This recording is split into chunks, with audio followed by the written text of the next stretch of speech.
village, which is a collection of I don't know what you call it, monuments, pavilions representing many regions and countries of the world.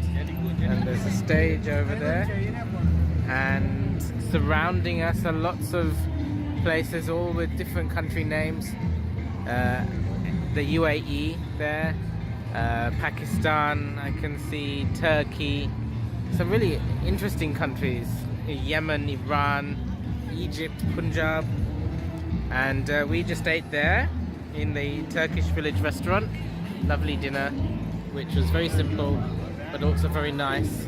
It's hard to believe that this place gets torn down every 6 months and left dormant, and then it's rebuilt again. So we're all a bit tired. Everyone had a nap, which seemed like a good idea at the time, but has actually left us pretty exhausted. Now, this kind of pool in the middle is quite special, although it's not huge when you think about it being temporary in nature, and it's all sort of PVC lined and illuminated, and now here it is. It's rather incredible that it's here at all.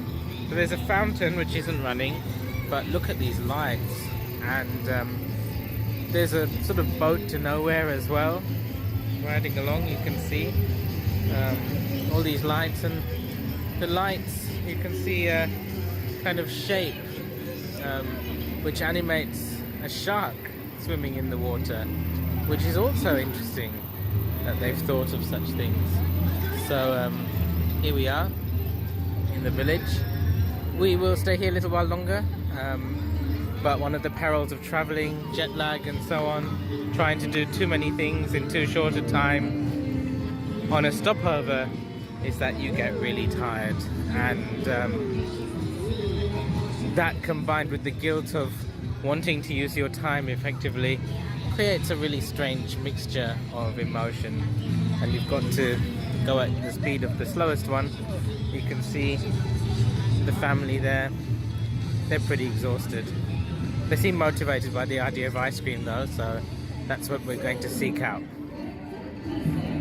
I'm just pointing at the entrance towards the global village, or exit in our case, and there's Turkey. Excuse me. You can see there's the Taj Mahal, obviously somewhat smaller than the real thing, but never thought I'd actually see that. And here it is, miniature version albeit, and you can see some other things there, some Russian churches, the Burj Khalifa, Sydney Opera House.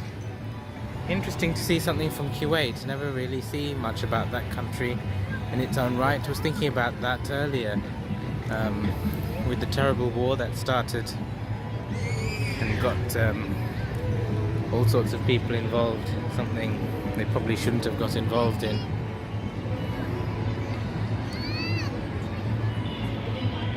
The Egypt pavilion is quite remarkable as well. There's some rides off in the background. We are way too tired to explore them. And the stage is looking, well, the lights are looking crazy. The show looks interesting, but I think we're a bit exhausted to go and explore it further. Walking through, you can see some of these buildings in more detail. So there's the Taj Mahal again, the Opera House, which is the only building I can see really from Australia.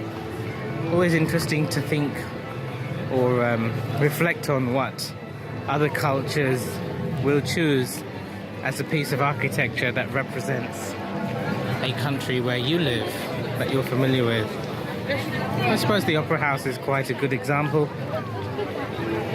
but I can't really think of many other buildings in Australia that are as iconic as that. So interesting that in itself was such a controversial structure.